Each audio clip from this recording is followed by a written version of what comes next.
বন্ধুরা তোমরা দেখতে পাচ্ছ সবে মাত্রই তোমাদের কিন্তু ক্লাস 12 থার্ড সেমিস্টার অর্থাৎ এইচএসের থার্ড যে সেমিস্টার বাংলা কিন্তু প্রশ্ন অর্থাৎ বাংলা তোমাদের কিন্তু পরীক্ষা কমপ্লিট করে তোমরা এসছো। অনেকেই কিন্তু টেনশনে আছো কীরকম মানে টেনশনে ছিলে যে প্রশ্ন কীরকম হবে। আশা করি প্রশ্ন যেটা দেখলাম খুবই কিন্তু সহজ এসছে, কয়েকটা প্রশ্ন অর্থাৎ খুব যে 3টা প্রশ্ন হয়তো আনকমন এসছে, আবার কারো কারো কমন এসছে, কেউ কেউ 40ও পাবে, আবার কেউ কেউ আছে এই প্রশ্নতেই বলবে জটিল এসছে। সো তোমরা কীরকমভাবে উত্তর করে এসছো আমি কিন্তু আজকের ভিডিওতে সম্পূর্ণ যে উত্তর সেই উত্তরগুলো পড়ে তোমাদের শোনাবো। তোমরা দেখতে পাচ্ছ আমি কিন্তু একটা সেট আমার হাতে কিন্তু নিয়ে নিয়েছি। এই সেটটা কার কার পড়েছে অবশ্যই কিন্তু কমেন্ট করে জানিও। আর এই সেট তোমাদের প্রশ্ন সেট কিন্তু আলাদা, অর্থাৎ প্রশ্ন দাগ নাম্বার আলাদা কিন্তু প্রশ্নগুলো সেম আসছে, তাই তোমরা কিন্তু পরপর মিলিয়ে নাও। আর কে কত নাম্বার পাচ্ছ অবশ্যই কিন্তু আমাকে কমেন্ট করে জানিও। সো তোমরা দেখতে পাচ্ছ আমি কিন্তু সরাসরি যে পিডিএফ ফাইলটা সেটা কিন্তু ওপেন করে নিয়েছি এবং ওপেন করে পরপর কিন্তু আমাদের দেখিয়ে দেবো, ঠিক আছে। দেখো প্রথম যে প্রশ্নটা এসছে এটা কিন্তু মিলিয়ে না একটা ছক, এর স্তম্ভবিলানটা কিন্তু সবারই আসে, ঠিক আছে। এই স্তম্ভবিলানটা জাস্ট তোমরা কিন্তু এখন দেখে নাও। এই স্তম্ভবিলানটা কী হবে না, জয়রাম মুখোপাধ্যায় কী হবে, জয়রাম মুখোপাধ্যায় হবে মকাদ্দার, কুঞ্জিবিহারী বাবু জুনিয়র উকিল, নগেন ডাক্তার এবং উমাচল লাহিড়ী হচ্ছে জমিদার হবে। তাহলে অপশন কয়েকটা হবে, অপশন ডি এরটা হবে। দেখো আমি কিন্তু তোমাদের এখন দেখিয়ে দিচ্ছি অপশন কয়ের উত্তরটা হবে না, অপশন ডি এরটা। যারা যারা অপশন ডি করেছে তাদের উত্তর কিন্তু সঠিক হয়েছে।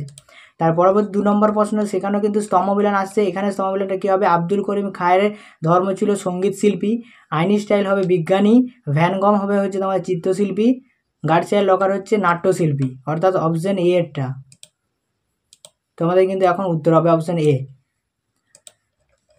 তারপর 3 নম্বর প্রশ্ন হচ্ছে যে ঝুলন্ত গোস্বামী কী হবে না, এখানে ঝুলন্ত গোস্বামী হচ্ছে ক্রিকেট, বিন্দুবস্ত হচ্ছে ফুটবল, বল গোস্বামী ফুটবল, আর আরতি শাহ হবে সাঁতার। তাহলে অপশন কয়েকটা হচ্ছে না, অপশন তোমাদের হয়ে যাবে ডি এরটা, অপশন ডি এরটা হবে সঠিক উত্তর। তারপরে হচ্ছে বিবৃতি, এখানে ব্যাখ্যা দিয়েছে। এই প্রশ্নটা অনেকেই কিন্তু গুলিয়ে ফেলেছে। বিবৃতি এতে কি বলেছে, গ্রামের লোকেরা ভেবেছিলেন যে পোর্রাজ মীরায়ের কোন জোশ পড়েছে, না তার কলেরা রোগ হয়েছে। তারপরে গ্রামের মানুষেরা মীরাইকে গ্রামের বাইরে রেখে আসতে চেয়েছিল, ভুল। তার ছেলে কিন্তু তাকে কিন্তু কি করবে না, গ্রামের বাইরে রেখে দিয়ে আসবে। শেষে তার মাকে কিন্তু বলবে, তার মা বলবে যে কাউকে না জানাতে, ঠিক আছে। তাহলে উত্তরটা কী হবে, এ এবং আর উভয় কিন্তু ভুল হবে। তারপরে হচ্ছে সমার্থক শব্দ, এখানে উত্তরটা কয়েকটা হবে, এখানে এরটা হবে এবং 4এরটা হবে, অর্থাৎ বি এর উত্তরটা কিন্তু তোমাদের হবে, বি এর উত্তরটা তোমাদের সঠিক উত্তর হবে বি। তারপর হচ্ছে যে আমরা আমাদের 4 হাত 4 চোখ হবে, উত্তর হবে চোখ। তারপরে হচ্ছে বাংলা ভাষা অর্ধস্বর সংখ্যা কয়টি না 4টি, বাংলা ভাষা অর্ধস্বর সংখ্যা হচ্ছে কয়টি 4টি। তারপর শূন্যস্থান পূরণ করতে বলছে, রবীন্দ্রনাথের হিন্দি গানের স্বর নিয়ে মোট ড্যাশটি রচনা করেছিলেন। এই উত্তরটা কি হবে আমি কিন্তু এখনও কনফিউজ হয়ে আছি। যারা যারা উত্তর জানো অবশ্যই কমেন্টে জানিও। আমার মনে হয় যে উত্তরটা তোমাদের হবে 70টি খেয়ান হতে পারে যতটা সম্ভব। তারপর এখানে পাঠ্যক্রম অনুযায়ী একটা তোমাদের পড়েছে, দেখো এই যে ক্রম আদরণী থেকে ক্রমটা পড়ছে, সেই ক্রমের উত্তরটা কী হবে বলো তো, ক্রমের উত্তরটা হবে 1এরটা প্রথমে হবে 1 3 4 2, অর্থাৎ বি এর উত্তরটা কিন্তু সঠিক হবে। এখানে কোনো প্রশ্নের উত্তর যদি আমি ভুল বলি, কেউ গালাগালি না করে উত্তরটা তোমরা কিন্তু জানিয়ে দেবে, আমি সেটা কিন্তু পিন করে দেব। তারপরে হচ্ছে যে সত্য মিথ্যা নির্ণয় করতে বলেছে, আমাদের ভাষা গদাসুশীল চাল নকল করে অস্বাভাবিক হয়ে যাচ্ছে, এটা হচ্ছে সত্য।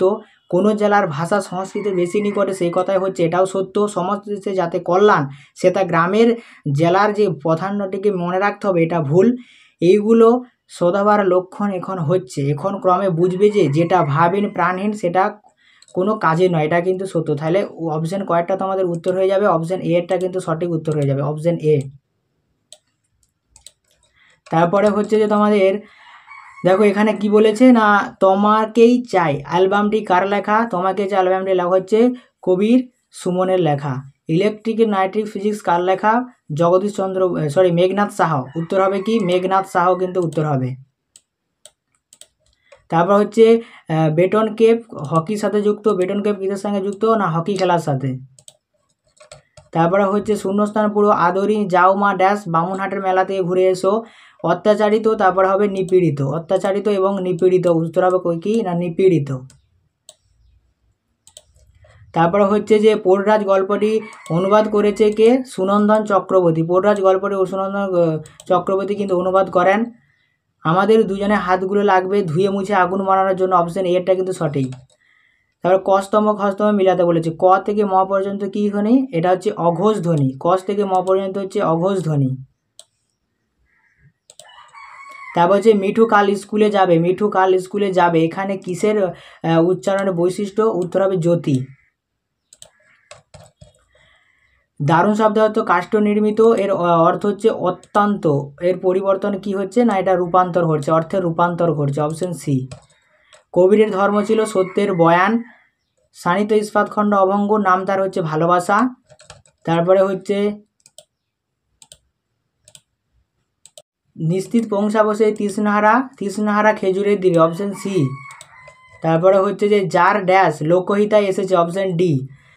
দ্রুপদ মীরাবাইকে ভোগের সঙ্গে কি দিতেন? না নারকেল দিতেন। তারপর প্রত্যেক বর্গের পঞ্চঅংশে কে থাকে? প্রত্যেক বর্গের পঞ্চবর্গে নাসিক্য ধ্বনি থাকে। কে থাকে? নাসিক্য ধ্বনি, অপশন ডি। স্টাইলাস হলো একটি ড্যাশ বাচন ক্রিয়া। স্টাইল হচ্ছে একটা কি? না বাচন ক্রিয়া।